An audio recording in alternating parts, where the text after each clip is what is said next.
म्हणून मी मरायसाठी चालत होते आणि माझ्यासमोर एक प्रेत यात्रा चालली होती. रामनाम सत्य है. गरीबाच्या प्रेत यात्रेला जास्त माणसं नसतात, हे शोध त्या दिवशी लागला मला.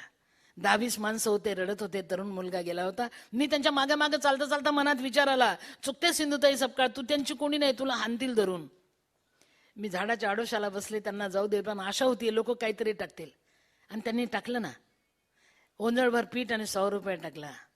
आयुष्याची कमाई वाटली मला ती.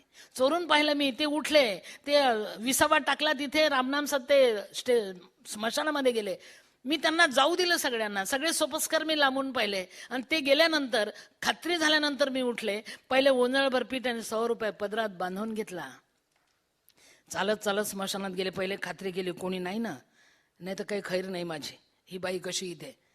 सगळे गेल्याची खात्री गेल्यावर मी स्मशानात गेले. प्रेत जळत होतं, तुकडे पडले होते मडक्याचे. सुरेश भट मला स्मशानात आठवत होते. काय कमाल आहे नाही. स्मशानात सुरेश भट मला आठवत होते. इतकेच मला जाताना सरणावर कळले होते.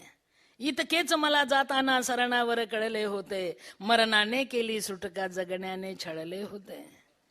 मी एकटाच त्या रात्री आशेने तेवत होतो. मी विझलो तेव्हा सारे आकाश उजळले होते. सुरेश भट स्मशानात. घेतला मी श्वास जेव्हा कंठ होता कापलेला. पोळलेला प्राण माझा बोलण्याआधीच गेला. जीवनाची प्रेत यात्रा थांबली जेव्हा स्मशानी. घेतला काढून खांदा ओळखीच्या माणसाने. सगळे ओळखीचे माणसं खांद्या काढून गेले होते. मला मात्र ते तुकडे दिसत होते. प्रेत जळत होतं, उजेड पडला होता. मी एक तुकडं साफ केलं, दुसऱ्या तुकड्यातलं पाणी थोडंसं त्यात टाकलं. एका तुकड्यात पाणी पण होतं, पाऊस येऊन गेला असेल, देवाला चिंता. ते पदरातलं पीठ भिजवलं, तळात एवढी भाकरी केली, मी जगले कल्पना नाही. पेटणाऱ्या प्रेताचे निखारे ओढले, भाकरी त्यावर शेकली, भाजली, कटाकट्टा तोडून खाल्ली. पण त्याच दिवशी तिथेच बसले. पण अनेक रात्र मी घालवल्या, असं झालं नाही. पण त्या दिवशी एक घटना घडली. मी ज्या दिवशी टाकलेल्या पिठाची भाकरी प्रेताच्या निखाऱ्यावर भाजून खाल्ली ना, त्या दिवशी एक झालंय. अध्यान रात्री 50-50 काळे काळे पक्षी आले. मला धडाधड टोचा मारायला लागले. ते मला विचारत होते, मेलेल्यांचं खायचा अधिकार आमचा, तू अजून मेली नाहीस, कायदा भंग झाला, आम्हाला जबाब देव. काय उत्तर होतं माझ्याकडे. मी माझ्या बाळाला पोटाशी धरून उभी होऊन खाली वाकून त्याला वाचवत होते. माझ्या पातळाला टोचा पडल्या होत्या आणि मी जोरजोरात रडत होते. कशासाठी माहिती आहे? गाव समोर दिसत होतं. मला वाटत होतं माझं रडणं ऐकून गावाचे 5-25 लोक येतील, मला मदत करतील, काय चाललं ते बघतील. किती आशा वाईट असतो.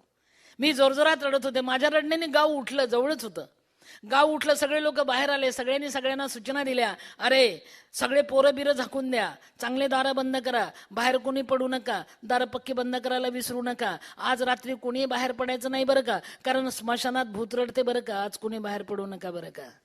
त्यांनी बोललेलं मला ऐकायला येत होतं. कोणी मजजवळ आले नाही. मी जोरजोरात रडत होते. गावाचे कुत्रे माझ्यासोबत रडत होते. माणूस आलंच नाही. तीही सिंधुताई सपकाळ मला बदलून चालेल बाबा. मी जगले. त्या दिवशी मी ठरवलं की हे पक्षी मला सांगतायत वेडीच आहे. अगं किती जग पडलंय एवढं मोठं, मरायला चाललीस. हे तुझं गाव नाही, हे तुझी जागा नाही, तू जगायला शिक. असे पक्षी मला सांगतात की काय, असं मला वाटलं. आयुष्यात पहिल्यांदा स्मशान सोडलं. पुन्हा स्मशानात गेले नाही. 3 वर्ष मी रेल्वेमध्ये भीक मागितले. पण 3 वर्ष मी विचार करत होते, सिंधुताई सपकाळ, माझ्या समाज सेवेची सुरुवात इथून आहे. तुला जर अनेकांचं आई व्हायचं असेल तर स्वतःचं बाळ जवळ ठेवू नको. का माहित आहे? तुझ्यातली आई चुकेल. तुझ्याजवळ काही नाही, 2 असतं, 3रं मस्तक, जेवायला नाही. तू जेव्हा लोकांचे बाळ सांभाळशील ना, तेव्हा स्वतःच्या मुलीला हळूच अंधारात नेऊन खाऊ घालशील. आई चुकू शकते ना, ती अशीच असते, चुकते बरं का. आई चुकल बरं का तुझ्यातली. ते मला पटलं. आणि माझी एवढीशी मुलगी मी पुण्याच्या श्रीमंत दगडूशेठ हलवाई गणपती ट्रस्टला देऊन टाकले. प्रतापराव गोडसेंच्या हातावर संकल्प सोडला, तात्या कृष्णार्पण, माझं बाळ तुम्ही सांभाळा, मी जगाचं सांभाळेल. त्यांनी माझ्या मुलीला सेवा सदनला ठेवलं. गरवारे कॉलेजला BA पर्यंत शिकवलं. MSW पतंगराव कदमांनी करून दिलं. माझी मुलगी एका मुलीची आई झाली. पण मला एक भीती वाटायची, मी हजारोंची आई झाले, पण माझी मुलगी मला कधीतरी म्हणणार आहे, आई माझी आई कुठे आहे.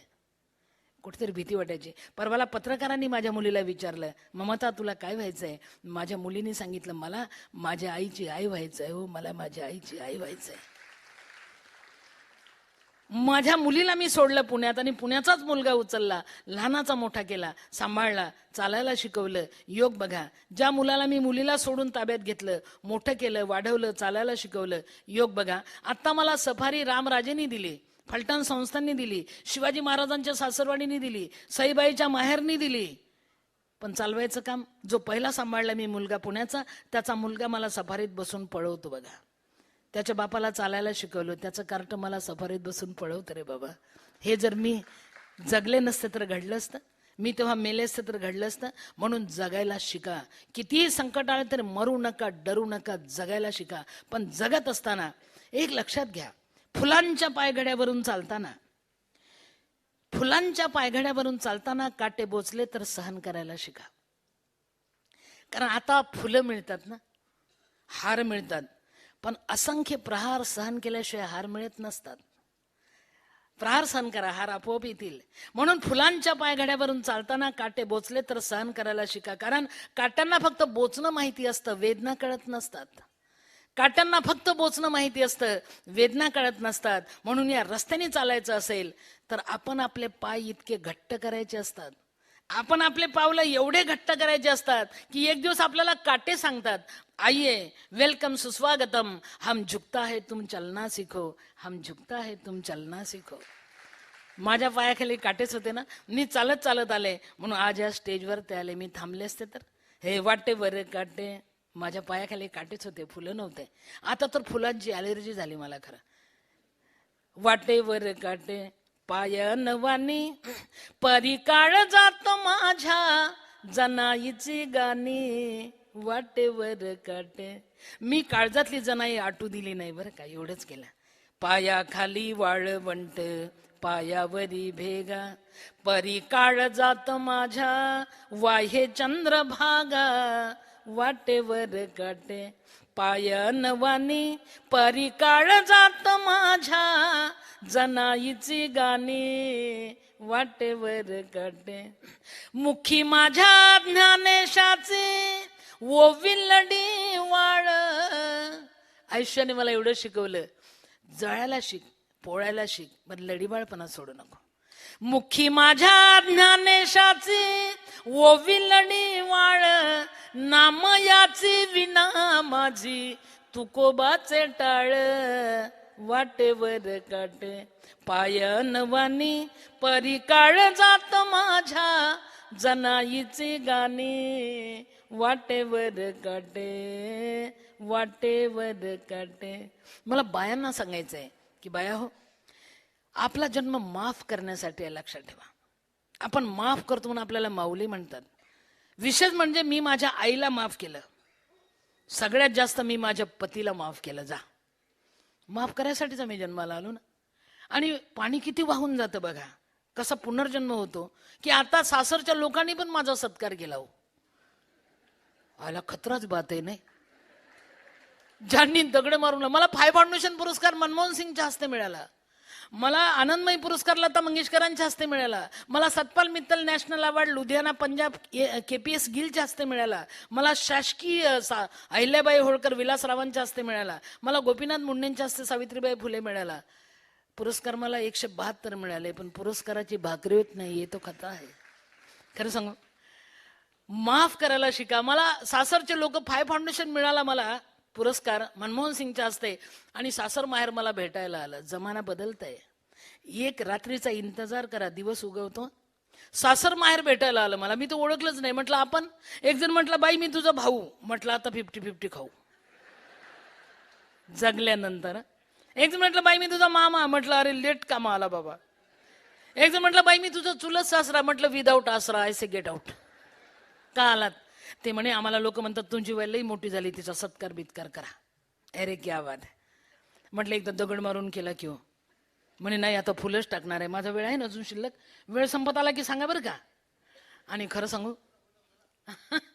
खरं सांगू अरे आणि आश्चर्य सांगू का, मी गेले ना सत्काराला, सासरी सत्कार, क्या बात आहे. मोठंच्या मोठं स्टेज होतं. एका रात्रीचा इंतजार करा, दिवस उगवतो. पाठ ठरलेली आहे, एका रात्रीचं संकट असतं, पार होतं, दमधरा. मी सासरी गेले, क्या बात आहे. पेपरला चौकटीत बातमी होती, सौ सिंधुताई सपकाळ उर्फ माई 22 वर्षांनी पतिगृही परत. पेपरवाल्यांना कसं काय कळते काय माहिती बाबा, हे बी खतरनाक बात. आणि स्टेज मोठंच्या मोठं, पती माझ्या खुर्चीवर बसलेले, काय जमाना बदलते जिने के बाद. मी तो ओळखलंच नाही. लोकांनी मला परिचय दिला, माई आपले पती. म्हटलं आय रे मेरी अधोगती, हीच का? मी त्यांच्या डोळ्यात पाहून म्हटलं नमस्कार, त्यांनी खाली पाहून म्हटलं नमस्कार. म्हटलं क्या बात है, झुक गए आसमान और हमारा सन्मान अभी कोई है की नाही जीने के बाद. खरं सांगू का, त्या दिवशी मला काय आठवतच नव्हतं. सगळे शब्द मुके झाले होते, भूतकाळ जागा झाला होता, गाईचा हंबरडा कानात घुमत होता. खरं सांगू, सगळा भूतकाळ असा अवतीभोवती फेर धरून नाचत होता. बाळाचं तोडलेलं नाळ आठवत होतं, तोच परिसर होता ना, तीच जागा होते. शब्द मुके झाले होते. आयुष्यात पहिल्यांदा शब्दाने मला दगा दिला. शब्द मुके झाले होते, पण पेपरला बातमी असल्यामुळे हजारो लोक मला भेटायला आले होते. 22 वर्षांनी गेले होते ना मी. खरं सांगू, मला त्या दिवशी शब्द सुचत नव्हते, आठवत नव्हते. शब्द दगा देऊन गेले होते. म्हणून विन्नांची कविता मी गात होते, सत्काराला उत्तर देत होते. मला कधीतरी असं वाटतं, विन्ना करंदीकर कुठल्या तरी जन्मात नक्की बाई असेल.